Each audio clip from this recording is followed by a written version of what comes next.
constrangida a se voltar para Deus, porque se há o temor de Deus no coração dela, quando ela fazer as coisas erradas, ela vai sentir que ela está pecando contra Deus, ela vai sentir que ali não é a vida que Deus planejou para ela, e realmente ela vai voltar para o Senhor. Já vi vários testemunhos de pessoas, até mesmo que nasceram no Evangelho, de repente se corrompem, e está lá no meio da festa, todo mundo se divertindo, curtindo, ela sente o Espírito Santo falando dentro dela: minha filha, meu filho, aí não é o seu lugar. E aí realmente não sente mais nenhum prazer de estar ali e se volta para Deus, né? Então, aqueles que de fato têm o selo da promessa, né? No tempo certo, eu acredito que o Senhor Jesus ele vai tocar, né? Amém. É claro que às vezes as pessoas são endurecidas e não permitem, né? Mas o Senhor está ali insistentemente amando essas pessoas. Sim. E Jesus amou os discípulos até o fim. Versículo 2. Quem pegou pode ler. Do 13. E acabada a ceia, tendo já o diabo posto no coração de Judas Iscariotes, filho de Simão, que o traísse. Ó Senhor Jesus. Então aqui nós vemos realmente algo que o inimigo estava trabalhando já no coração de Judas, né? Senhor Jesus, durante a ceia, o diabo já havia posto no coração de Judas Iscariotes para que traísse Jesus. Senhor Jesus, irmãos, toda traição, né, seja a traição de amizade, de cônjuge, é uma quebra de um laço, né, que a pessoa fez anteriormente, né? Você tem um pacto e você quebra. Então, toda traição é um sentimento lançado pelo diabo no coração das pessoas para que elas, de fato, causem algum dano, né? E aqui está havendo uma traição de um discípulo para com o seu mestre. Judas começou a receber os pensamentos do diabo e ali, uma vez que ele seria usado pelo diabo, né, é como se fosse o próprio diabo agindo por meio dele. Então, esse Judas aqui, nesse momento, ele estava ali, mas não estava desfrutando totalmente daquele momento, porque no coração dele já havia esses pensamentos de trair o mestre, né? Então, certamente, ele estava sendo assediado de alguma forma, talvez por questões financeiras, como lá embaixo também vai mostrar. E nós vimos que, de fato, ele traiu Jesus, né, por dinheiro. Então, irmãos, nós temos que ter muito cuidado para que o inimigo ele não encontre brecha. E o inimigo ele vai agir quando ele encontrar brecha. Se nós não dermos brecha, não tem como ele entrar. Mas se você der brecha, aí ele encontra um meio para ir se infiltrando e lá na frente se concretizar em algo. Então, provavelmente Judas ele já estava com esse sentimento e aos poucos, né, chegou o momento que de fato ele se concretizou. E o pecado realmente é assim, é como as ervas daninhas, né? Eu lá no meu chão, eu plantei uns pés de coco e um dia eu cheguei lá e estavam as ervas daninhas. Ervas daninhas são ervas indesejáveis que aparecem no lugar que não deveria aparecer. Mas elas estavam pequenininhas, não tem que deixar aí, não faz mal não. Né? Mas depois de chovendo, também molhando o pé de coco e consequentemente molhava ela, depois acho que uns 15 dias mais ou menos, o que era uma coisa pequenininha já estava grossona e alta, né? Poxa, rapaz. Então, o que é pequenininho, eu fui jogando água, como se fosse alimentando, e de repente cresceu, e ali eu tive que puxar para tirar pela raiz. Então, o pecado também começa dessa maneira, né? No coração de Judas, certamente, foi surgindo algumas sugestões para ele fazer. Ele foi alimentando, foi jogando água na erva daninha, aí chega um momento que é concebido o pecado. O pecado primeiro é gerado nos pensamentos do nosso coração e depois é concebido o pecado. Então, aqui foi a questão de Judas. E nós temos que ter maior cuidado, porque o inimigo anda ao nosso derredor. Vamos, deixa aí marcado João 13, vamos pegar 1 Pedro 5, 8 a 9 e Efésios 4, 27. Senhor Jesus. 1 Pedro 5, versículo Senhor Jesus. Então, o inimigo, ele está andando ao derredor, como um leão que ruge, procurando alguém para Devorar. o que é devorar? Comer. É comer, né? Vivo. Senhor Jesus, quando o leão está lá na mata, na floresta, e ele vê uma presa fácil, né, ele vai ali para devorar, para de fato despedaçar aquela presa sem nenhuma dó, sem nenhuma piedade. O Satanás, ele tem ódio de você, porque você agora é de Deus, está no caminho do Senhor e ele quer te destruir. Mas ele tem táticas e ele quer te destruir de maneira sorrateira que você não percebe. Então o que é que ele faz? Ele vai querer nos destruir por meio do engano. Então, para Judas, que gostava de dinheiro, qual foi a sugestão? 30 moedas de prata, não é isso? 30 moedas de prata, não é isso que Judas traiu o Senhor? Porque Judas tinha fraqueza justamente na questão do dinheiro. Então, como ele tinha essa fraqueza, o Satanás apontou para ele as 30 moedas de prata. E quando ele viu o inimigo por meio dos religiosos, né? Quando ele viu aquilo, ele traiu o seu mestre. Então, Satanás foi de fato ali e danificou a vida de Judas, porque ele se suicidou, né? Ele foi ter um pequeno remorso ali e tirou a sua própria vida. Por quê? Porque permitiu que o Satanás fosse trabalhando no coração dele. Verdade. Ele foi dialogando com o pecado, tudo, né? De forma que mais tarde aconteceu isso. Então, o dinheiro, né? Entre aspas assim, de uma certa forma, é necessário. Então, poderíamos dizer que seria uma coisa boa, mas ali na circunstância foi uma coisa ruim. Então, temos que realmente ter o maior cuidado, porque o inimigo ele vai sempre colocar no seu coração, no meu coração, uma erva daninha para querer matar a sua vida espiritual. Às vezes nem sempre é a vida física, né? Nem sempre é a vida física. Às vezes chega até nesse ponto de você ser induzido e acaba até mesmo morrendo, como muitos desobedientes aos pais, vão para algumas coisas aí, fazem algumas coisas e às vezes pegam doenças ou destrói sua vida física. E outros é a vida espiritual. Se contaminou e aquela pessoa morre, entre aspas, morre espiritualmente. O que é isso? Não toca mais no Senhor. Não consegue se concentrar na presença de Deus, né? Não tira um momento reservado para tocar no Senhor Jesus. É o quê? Porque está existindo essas contaminações. Verdade. Então nós devemos resistir, irmãos. Efésios 4, 27. Resistir firme, aleluia. Amém.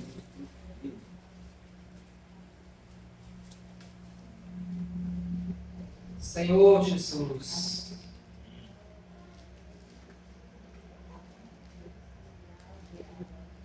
Oh, Senhor Jesus. Efésios 4, 27. Então, irmãos, do versículo 25 até o capítulo 5, ficamos aí até o versículo 17, do capítulo 5, mostra muitas exortações à santidade.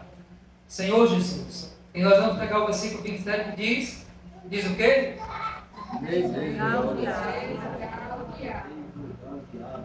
Está vendo?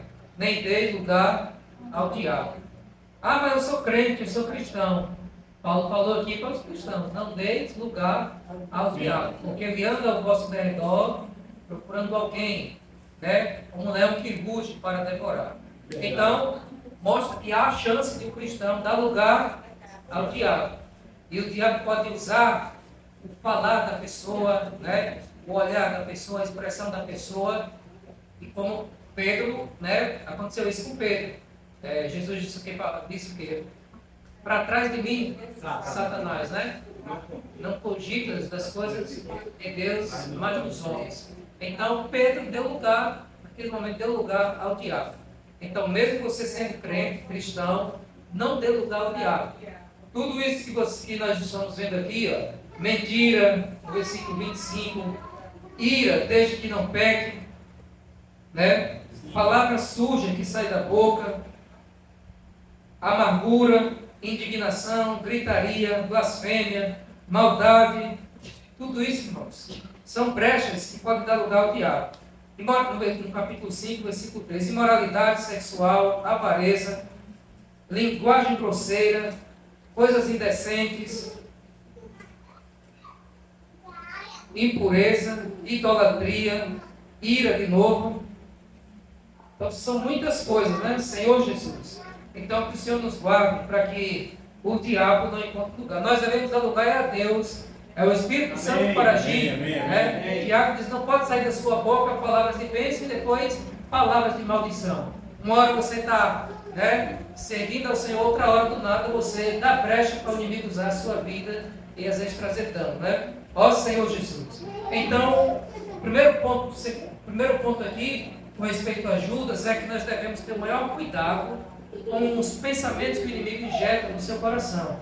Porque se você for alimentando e for trabalhando, aí mais tarde isso vai resultar, né, em algo muito pior.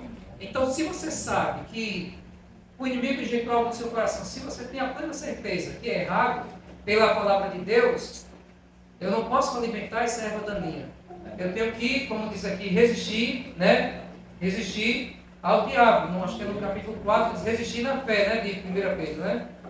1 Pedro 5, versículo 9. Resistir, a gente já viu, resistir firmes na fé. Então você tem que lutar, porque o inimigo, às vezes, irmãos, dependendo, ele alcança lugares que às vezes, ele alcança terreno que às vezes vai ser muita batalha mesmo, para você tomar o terreno de volta. Hoje na consagração, nós estávamos orando, né, por um irmão, e nós vimos que, infelizmente, foi cedido um terreno muito grande. Por quê? Começou com uma erva daninha. Ó Senhor Jesus.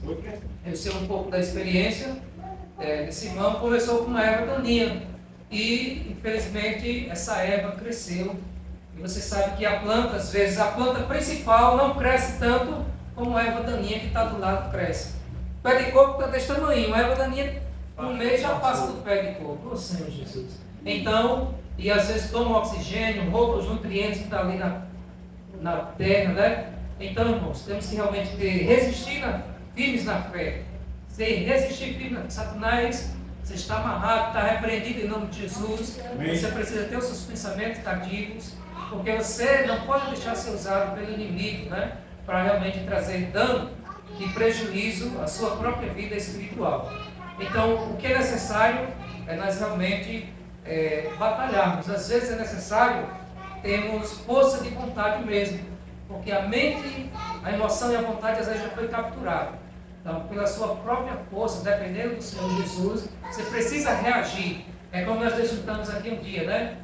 Bater e abrir-se usado, buscar e acharei. Amém. Não é só ter o desejo, eu quero me consagrar, eu quero fazer isso, eu quero largar isso. Mas você não se esforça, você não está buscando, fica só o desejo e nada. Então você precisa tomar as rédeas, né? E resistir na fé, né, do Senhor Jesus, declarar e realmente pedir que o Senhor Jesus te fortaleça, faça isso por você, né? Sim. Mas não podemos ser passivos a ponto de o inimigo chegar na mente e fazer lá o que ele quer. E você achar que está sendo você e na verdade você está sendo guiado pelo inimigo, né? Verdade. Então o primeiro ponto é que o nosso coração seja guardado dessas coisas do inimigo, porque assim como ele usou Pedro, lançou em Judas, nós não estamos isentos. Ele anda ao derredor procurando meios de destruir a nossa vida espiritual, né? Destruir nossa comunhão com Deus. É uma palavra realmente muito séria. E quando eu perceber isso em minha vida, os irmãos perceberem em sua vida, nós de fato não devemos acolher, né, nenhum sentimento desse, mas de fato resistir na fé. Senhor Jesus, vamos voltar lá para João 13, versículo 3 ao 5. Quem pegou pode ler. Sabendo este que o Pai tudo confiará às suas mãos, e que ele viera de Deus e voltava para Deus. Levantou-se da ceia, tirou a vestimenta de cima e, tomando uma toalha, cingiu-se com ela. Deu qual, mano? O 4. Agora sim. Dá o 5. Agora o 5. Depois pôs água numa bacia e começou a lavar os pés aos discípulos e enxugá-los com a toalha, porque estava cingido. Ó Senhor Jesus. Que horas são aí, irmãos? Esqueci eu. 8:29. Então, nós percebemos aqui que Jesus estava ali com os discípulos no cenáculo, né, nessa ceia.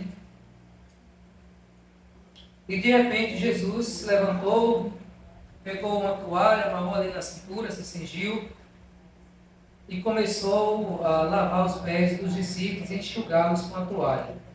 Ó Senhor Jesus! Isso aqui, irmãos, é um exemplo de humildade que o Mestre deu, né? Porque o que acontecia antigamente? Não existia calçamento, asfalto, era só poeira, chão mesmo assim, terreno mesmo, né? Então, como nós também somos aqui do interior, como nós, né? Isso é habitual, embora a rua seja calçada, quando você vai nos povoados, às vezes tem lá cheio de poeira. Então você caminha, está com a sua sandáliazinha branca, né? De repente fica todo vermelho, marrom, porque por causa da poeira. Agora imagine, eu quando era menino, que eu jogava bola descalço ali na areinha e tal, os pés ficavam aquele lodo, rapaz, né? Ficavam lodo mesmo nos pés. E ali eles caminhando muita distância, também os pés ficavam imundos, né? E ali a mesa era baixinha, eles se reclinavam na mesa, todo mundo via o pé do outro, aquele lodo, aquele pé do boa noite, né? Aquele lodo. E quando era numa casa que tinha escravos, o escravo, né? O menor dos escravos ia com a bacia e lavava os pés das pessoas. Mas ali estavam só os discípulos e Jesus. E nenhum dos discípulos se dispôs a lavar os pés dos outros. Senhor Jesus. Amém. Vamos ver Lucas, talvez isso aqui esteja no contexto. Lucas 22. Deixa eu marcar daí. Lucas 22. Se não me engano, foi na última ceia também. O sentimento que existia nesses discípulos. Lucas 22, versículo 24 ao 27, diz assim: houve também, se você pegar Lucas 22, versículo 14, já mostra aí que é a ceia do Senhor, né? Então, realmente já era já no final, está no contexto lá de João Cristo. Aí lá no versículo 24 diz assim, versículo 20, do mesmo modo, depois da ceia, pegou o cálice, dizendo, só para ver, no versículo 21, mas eis que a mão do traidor está comigo à mesa. Então, realmente é o mesmo cenário aqui. Só que Lucas relata algo que não está lá em João, versículo 24. Houve também entre eles uma discussão sobre qual deles parecia ser o maior. Mas Jesus lhe disse, os reis dos povos dominam sobre eles e os que exercem autoridade são chamados de benfeitores. Mas vocês não são assim. Pelo contrário, o maior entre vocês seja como o menor, e aquele que dirige seja como o que serve. Pois qual é o maior? Aquele que está à mesa ou aquele que serve? Não é verdade que é aquele que está à mesa? Pois no meio de vocês eu sou como quem serve. Então o maior é aquele que serve. Mas os discípulos, irmãos, infelizmente estavam nessa aí de se comparar. Quem é o maior? Ou quem é o melhor? Quem sabe mais? Isso é um sentimento que provavelmente advém, às vezes, do orgulho, né? Do olhar para si mesmo, do ego, do chamado egolatria. Egolatria é quando você idolatra a si mesmo. E os discípulos estavam nessa discussão. Quem é o maior entre nós? Então, se existiam isso, se alguém chegasse ali e se agachasse para lavar aqueles pés imundos ali, ele estaria, entre aspas, se rebaixando. Mas como havia esse entre eles, estourou aqui a discussão, certamente já tinha no interior de alguns ali, né? Então nenhum deles se dispôs para lavar os pés, porque estavam querendo, né, se achar maior. Então, irmãos, Jesus diz em Mateus 23 que todos nós somos irmãos. Cada um tem diferentes partes, diferentes funções, mas nunca se acha melhor, maior do que o outro irmão. Nunca, né? Nós temos funções diferentes, mas quando eu me achar melhor ou maior que alguém, é porque o orgulho está entrando em mim. Verdade. Né? E Jesus deu o exemplo aos discípulos para que eles não tivessem esse sentimento. O próprio Jesus, né, lá em Filipenses capítulo 2, Filipenses 2, 3 a 8, mostra isso. Jesus, existindo na forma de Deus, não quis reter a todo custo ser igual a Deus. Não teve como usurpação ser igual a Deus. Pelo contrário, ele mesmo se humilhou, né, e foi obediente até a morte e morte de cruz. Então, lá em Filipenses 2, mostra isso, que nós devemos ter um sentimento de amor, né, fraternidade com os irmãos e até mesmo considerar os outros superiores a nós mesmos. Considerar os irmãos superiores a nós mesmos.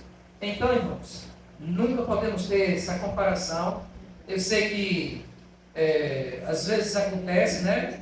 Pode acontecer comparações, mas à medida que o Senhor vai crescendo, nós vamos amadurecendo, nós vamos deixando essas coisas. Os discípulos ainda só tinham ali pouco tempo, mas o Senhor foi um mestre e um professor ali espetacular, né? E em cada situação ele trouxe ensinamento. Amém. Comparação é ruim, o correto nós sabemos que cada um tem a sua função diante de Deus, né? Não se compare, Deus já te deu a sua função e a sua porção. Verdade. Senhor Jesus, Amém. Os discípulos estavam nessa discussão e Jesus foi lá, já voltando para João 13, pegou uma bacia ali, uma toalha e começou a lavar os pés dos discípulos. Ó Senhor Jesus, Amém. que exemplo, né, de humildade. Exemplo de humildade, um mestre fazer isso. O versículo 12 diz assim, de João 13, 12 ao 17. Quem pegou pode ler. Depois de lavado os pés, tomou as vestes e, voltando à mesa, perguntou-lhe: compreendeis o que vos fiz? Logo me chamais o mestre e o Senhor, vês bem, porque eu o sou. Ora, se eu, Senhor e Mestre, vos lavei os pés, vós deveis também lavar os pés uns aos outros. Eu perguntei qual é a linha? 14. 14 até o 17. 15. Porque eu vos devo ensinar, para que, como eu vos disse, passais vós também. Na verdade vos digo, que não é o servo maior do que o seu Senhor, nem o enviado maior do que aquele que o enviou. E sabeis essas coisas, bem-aventurados sois as fizestes. Glória a Deus. Amém. Então, né, Jesus realmente deu o exemplo. Ele estava ali sentado à mesa com os discípulos, mas ele foi lá, pegou a bacia, né, com água e começou a lavar aqueles pés imundos ali dos discípulos, né, dando esse exemplo de humildade. Sim. Então, irmãos, nós nunca podemos deixar, né, embora nós, né, não sejamos nada, mas aqueles que têm, né, na sociedade funções, até às vezes existe comentário, né, tem pessoas que têm um rei na barriga, ouvir esse despojo, né? Sim. Então nunca podemos deixar que qualquer situação, um emprego, ou alguma ascensão na sua vida faça com que você se torne orgulhoso e não queira mais servir. Na verdade, Jesus mostrou aqui que é necessário servir, né? É necessário servir. Bem-aventurados serão aqueles que servem. Senhor Jesus, se vocês sabem estas coisas, bem-aventurados serão se as praticarem. Vocês vão ser felizes se praticarem. Realmente isso dá felicidade, você poder servir ao outro, você poder ajudar ao outro. Você, ao ajudar as pessoas, né, você se sente feliz. Estou lembrando agora que Deus ele conta isso, né? Amém. O fato de ajudar as pessoas te torna realmente feliz, é como se fosse um propósito, né? Verdade. Então, o servir, irmãos, é algo maravilhoso, porque nós podemos, de fato, mostrar, né, e valorizar as pessoas. Verdade. Senhor Jesus, o Amém. servir é muito bom. E aí o Senhor, ele mesmo veio dar esse exemplo, que ele veio para servir e não ser servido. Então, coisas que parecem ser humildes, mas mesmo assim é necessário, né? Se você disser, isso aí não é para mim não, esse serviço não é para mim não, porque eu já estou em tal posição. É um indício de que você não está seguindo o ensinamento de Jesus. Verdade. Lavar os pés era para Jesus como mestre? Se era condicionado a um escravo, o menor dos escravos não era, mas Jesus se colocou naquela situação. Então, se tem algum serviço que eu diga assim, não, eu vou fazer isso nada, então é porque você não está seguindo o exemplo do mestre. Ó Senhor Jesus, de humildade, né?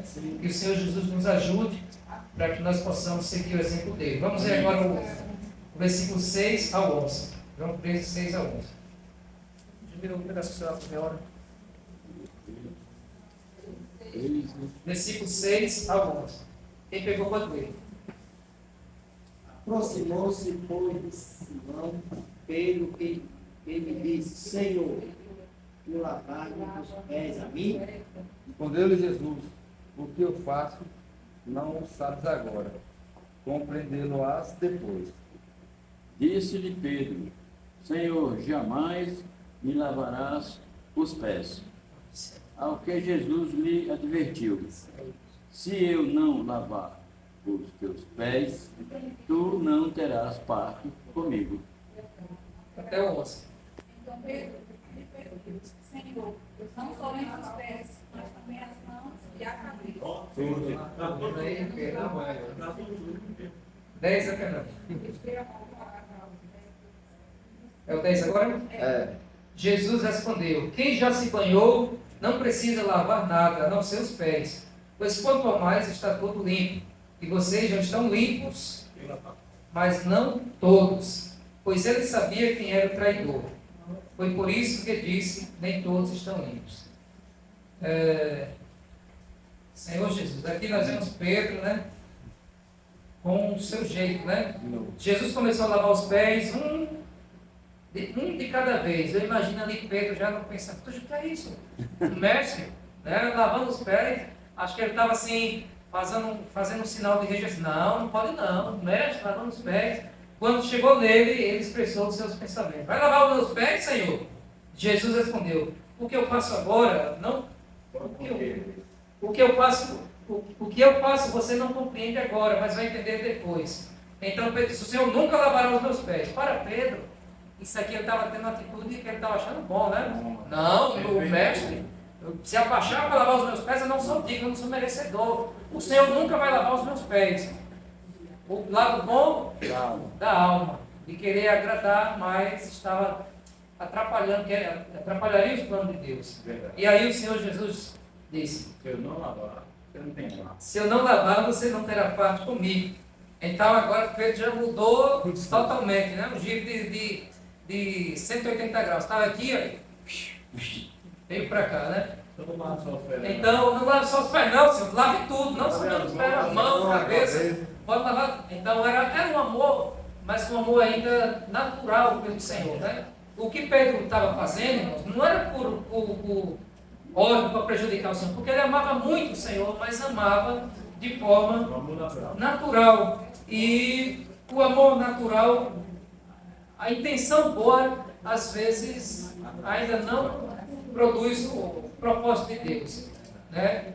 Realmente isso acontece, né? Às vezes eu tenho a intenção boa, a intenção de ajudar alguém, mas na minha intenção de ajudar alguém, eu ainda acabo prejudicando. Às vezes nós temos uma intenção boa, mas você mesmo com essa intenção boa, você pode ser mal interpretado. Por quê?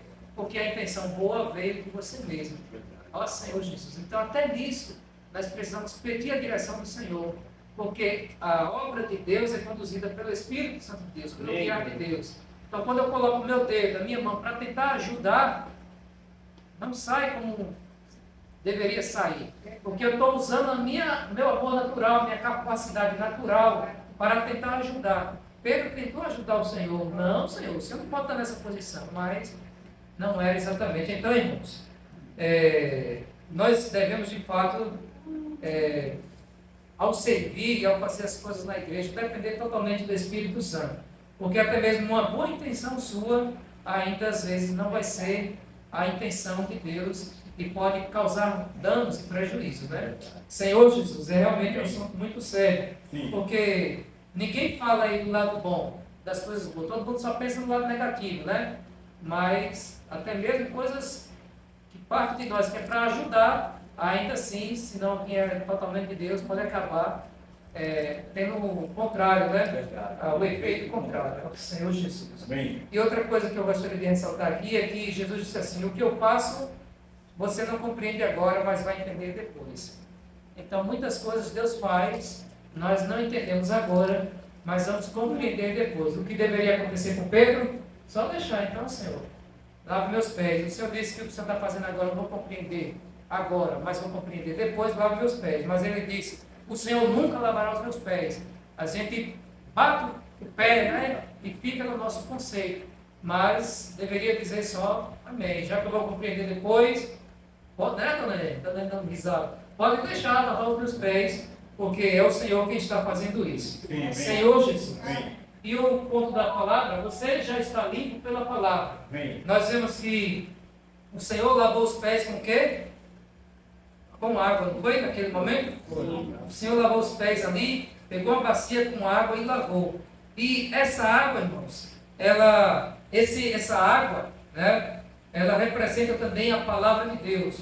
Por um lado, ela representa, quando você se converte ao Senhor Jesus, o lavar regenerador do Espírito.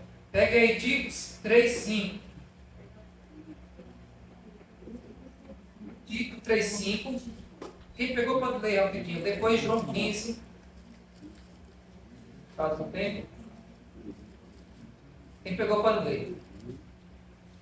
Não por obras, Tito 3,5? É isso. Não por obras de justiça praticadas por nós, mas segundo sua misericórdia, ele nos salvou mediante o lavar regenerador e renovador do Espírito Santo. Amém. Nos salvou mediante o lavar regenerador e renovador do Espírito Santo. Lavar, né, do Espírito Santo. Um lavar regenerador e renovador. Então, você, ao se converter ao Senhor Jesus, você recebe esse lavar do Espírito Santo, né? E também no seu dia a dia. E também, com certeza, o lavar pelo sangue do Senhor para combater, tirar os pecados. Então, vimos que pode ser o lavar do Espírito. E vamos ver também João 15,3. É o lavar da palavra, pela palavra. João 15,3. Diz assim: vocês já estão limpos por causa da palavra que eu lhes tenho falado. Vocês já estão limpos por causa da palavra que eu lhes tenho falado. Ó Senhor Jesus, amém. Você já está limpo. Aqui nessa comunhão, a água está sendo jorrada, né? E os irmãos vão desfrutar, a palavra também vai ser jorrada, semeada. E essa palavra pode nos lavar. Vamos ver Efésios 5, 25. 25 ou 26. Rapidinho, quem pegou já pode soltar o carro. Efésios 5, 25 a 26. Vós, maridos, amais vossa mulher, como também Cristo amou a igreja, e assim mesmo se entregou por ela. Amém. 26. Para que a santificasse, tendo a purificado no meio da lavagem de água pela palavra. Amém. Para, tendo a purificado por meio da lavagem de água pela palavra. Vós já estáis limpos pela... Então, a palavra de Deus nos limpa, né? Você tem o sangue do Senhor Jesus, você tem o lavar regenerador do Espírito Santo, e você tem a palavra de Deus, um jato da palavra. Ou assim, um jato. Quando você lava o carro e moto com jato, aquela água é forte, né? Uma vez eu fui botar no meu pé, quase furou, rapaz. Ela é muito forte. Então, o jato da palavra, eu trabalhava, pegava muita lama no caminho, e a moto ficava ali cheia de lama. E às vezes eu não lavava no mesmo dia, ficava forte aquela lama, né? Forte, resistente. Ia jogando um baldinho de água assim e não saía lama. Mas quando eu pegava o jato, né? E ligava na tomada, rapaz, aí a lama, o barro saía todo, o barro. Então às vezes você está com o pecado, a sujeira, a poeira ali, incrustado em você. Aí você precisa de uma palavra que é mais cortante do que qualquer espada de dois gumes. Que quando você ouve, tocou na sua ferida, tocou no seu pecado, naquela parte que você está em falha. Então, ali, se você receber aquilo ali e deixar essa palavra te lavar, você, poxa Senhor, de fato, eu preciso deixar isso, abandonar isso, eu preciso viver isso, eu preciso fazer isso. Amém. Aí você sai daquela comunhão com aquela... Você está tomando banho. É maravilhoso, né? Um banho de água fresca regenera mesmo. Você está cansado, você tomou um banho de água fresca, você volta ali 100% de novo. Então, você sai da comunhão, recebeu uma palavra viva e eficaz, você sai daquela comunhão lavado. Só que nós desfrutamos de pecado e poeira, de sujeira, né? Só que você tomou banho ontem, né? Se não tomar banho hoje de novo, a sujeira vai vir de novo, né? Porque todo dia você está andando, a poeira na rua, você vai suar, acontecem essas coisas. Então, tem que tomar banho todos os dias, irmãos. Espiritualmente falando. A palavra tem que ter todos os dias. Você precisa ter contato todos os dias. Digamos assim, né? Você estava fazendo algo errado e você tomou um banho na palavra e descobriu, e a palavra te limpou daquela sujeira. Né? Te limpou daquela sujeira. Você, glória a Deus, eu estou lavado. Mas às vezes, aquela sujeira vem de novo para o seu pensamento, no seu interior. O que é necessário você voltar àquela mesma palavra, aquele mesmo banho que você tomou, vai tomar de novo para te despertar. E assim a palavra vai lavando até tirar o lodo todo, tirar o barro todo, né? Para que você seja limpo por essa palavra. Sim. Nós já estudamos no estudo diário que nem tudo é pecado. Às vezes você não cometeu um pecado, mas é sujeira. É a sujeira. No dia a dia. Hoje nós vimos da Serradinha, chegando ali, rapaz, acalvagado. De tanta sujeira. Aí a gente estacionou o carro ali como foi para mim, num bequinho ali, né? Sim. E os cavalos passando, vamos estacionar aqui, que aqui os cavalos vão passar direto. Quando pensar que não, os cavalos chegou e começou a entrar um monte de cavalo aqui pelo lado do carro, tribulação brava. Ele vai bater no retrovisor, eu puxei o retrovisor para cá, e os cavalos passando e indo para cá. Senhor Jesus, daqui a pouco vi as pessoas bêbadas em cima ali, rapaz, outra tribulação ali, viu? Então, né, aquelas músicas, tudo isso, irmãos, eu vi aquilo ali, eu não cometi pecado, né? Naquele momento não cometi pecado, mas houve ali uma sujeira, as músicas, aquele estado ali, aquele contato, né? Deixa você triste, você vive uma situação, você fica triste. Então, outro dia eu vinha do meu trabalho ali, rapaz, tá demais. A gente está na igreja assim, às vezes a gente não sabe de muitas coisas que acontecem lá fora, né? Porque no meu tempo, eu vim ao Evangelho com 12, 13 anos, né? Estou com 32. Então, meu viver é praticamente na igreja, né? Na igreja. Tenho alguns ciclos sociais, o trabalho, alguma coisa assim, mas é mais aqui. Então, eu não vejo muitas coisas. E eu vinha do trabalho, pai, para aí, gente, na padaria para eu comprar umas bolachas. Aí eu parei, o menino com paredão, rapaz, boa música feia, viu? Uma música de pornografia, falando do ato sexual mesmo, com palavras bem feias mesmo, assim, que você, rapaz, eu não estou aguentando passar um minuto aqui ouvindo isso, porque era baixaria mesmo. Então, não é mais duplo sentido, não é a segunda intenção da música, já é a intenção do pecado direto mesmo, que aquilo ali contamina. Eu, Senhor Jesus, mostrando, descrevendo um ato sexual, numa música ali, um funk bem lastimável mesmo. Então aquilo ali contamina, porque entrou nos meus ouvidos, né? Então eu preciso repreender, porque as palavras, ela ela entra e ali pode causar impacto. Então, Senhor Jesus, misericórdia, como é que pode um negócio desse? Eu não pequei, mas eu me sujei naquele momento, né? Então eu preciso do lavar da palavra. Por isso, irmãos, nós precisamos sempre nos lavar, né? Ter o maior cuidado com a sujeira e as contaminações. Whitney Smith diz assim em uma frase: estar sujo é muito próximo de ser pecaminoso. Se você der apenas meio passo a mais, além de sujo, você estará em pecado. Então, às vezes, a sujeira está bem perto do pecado, né? Então, devemos parar no momento da sujeira e nos lavar, repreender, orar ao Senhor Jesus, para que isso não entre e cause um pecado no seu ser. Então, a sujeira, irmãos, ela pode impedir uma comunhão com Deus e com os irmãos se nós, de fato, não nos lavarmos, né?